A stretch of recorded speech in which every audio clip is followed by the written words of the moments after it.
Hi fellow Django developers, Hezekiah here from alwaysdjango.com, where we discuss interesting Django topics, types to grow, improve as a Django developer. If that sounds interesting, like, subscribe, share this video with anyone if you find this video important.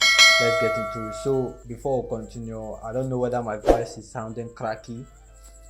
It's probably because I just finished recording like 4 videos for our Django Absolute Beginner playlist. So I'm sorry if my voice is sounding cracky. I just want to quickly record this and summarize for the day. So let's continue. This should be the 11th video in our Django generic views playlist, right? Where we have discussed like a lot about generic views. We have discussed Django generic view itself, the delete view, create view, update view, edit view, a lot of things that are really about generic views. Like now in this tutorial we'll be looking at how to handle authentication in Django generic views, right?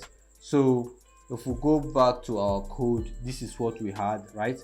In the last tutorial in this playlist we discussed generic views, like views, Django views itself, right? So we'll go to our urls.py file. We'll have a part here for generic views, right? So our server is currently running. If we go back, this is what the video for a tutorial for our Django generic view. So for our Django absolute beginner, so let's continue. So right here we have this form here, right? You can create and submit and what have you, right? So again, if you don't know about generic views in Django, I don't think this is where you should start. I think you should go and watch the playlist and continue. I'll leave a link to it in the description. If you're watching on YouTube, it should be popping out on your screen, all the good stuff. So right now, anybody can really, you know what authentication is. Authentication is just like making sure that authorized users are making use of an endpoint in your web application, right? So where you have maybe password and email and authentication, and since we should know what authentication is, and the next tutorial we'll be looking at authorization, right? So authentication is not the same thing with authorization. You get to understand in that tutorial. So let's continue. So we want to secure this endpoint now so that only authorized users can use this endpoint, right? So how do we do that? In our class view, right? In our generic class view. Now the first thing is to import the login required mixin, right? So we use mixins for class views in Django. So from Django, this comes from the contrib.auth.mixins. We import the login required mixin, right? So this login required mixin, we inherit from it in this view, right? So this login required mixin, just by adding it here, you have already protected this endpoint, right? So only authorized users, authenticated users can use this endpoint, right? So if we go back, let's confirm that our server is on. If we go back, our server is on. If we go back and reload, you can see right here, you can see in the URL we are going to account/login, right? Because we don't have that, that's why it's bringing out this error right here.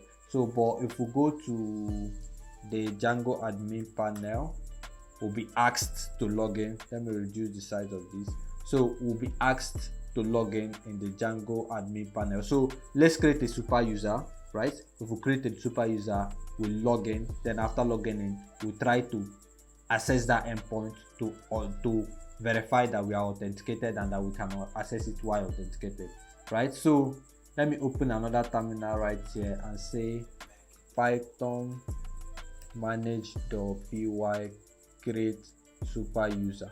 If you don't know what this command does, this command actually allows us to create super user.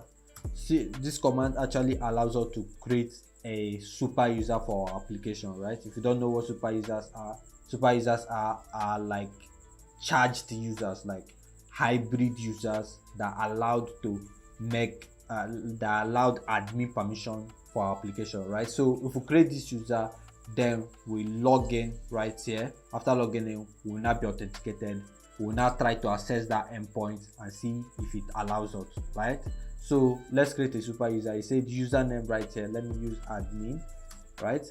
Username already in use, so admin2, right? Email, let's say admin2 at admin.com. Enter than invalid, just say user admin.admin.com. Admin is still invalid. Let's say, let me use my email, Morgan Hezekiah111 at gmail.com. Please don't spam me. So the password, let me say admin is the password again, admin. So this password is too similar to the username. Do you want to continue? Yes, that's Django just implementing. So we have a user right here with the username admin2 and a password admin. So if we come back here, we say admin2 and the password admin, right? To try to log in. So we are logged in right here. We are authorized. We are now an authorized user. If you know about Django, it will store your sections and your cookies right now. So we are authorized. So let's try to access that endpoint once more, right? So let's try to access this endpoint again, right? So if you go back here, you can see that we are authorized. We can now access this endpoint right now. So if we go back and log out, let's say we log out here, so we are logged out again. If we go back again to access that endpoint, you can see we are asked to log in, right? So this is how you implement authentication in Django generic views. In the next tutorial, we'll be looking at how to implement authentication, right?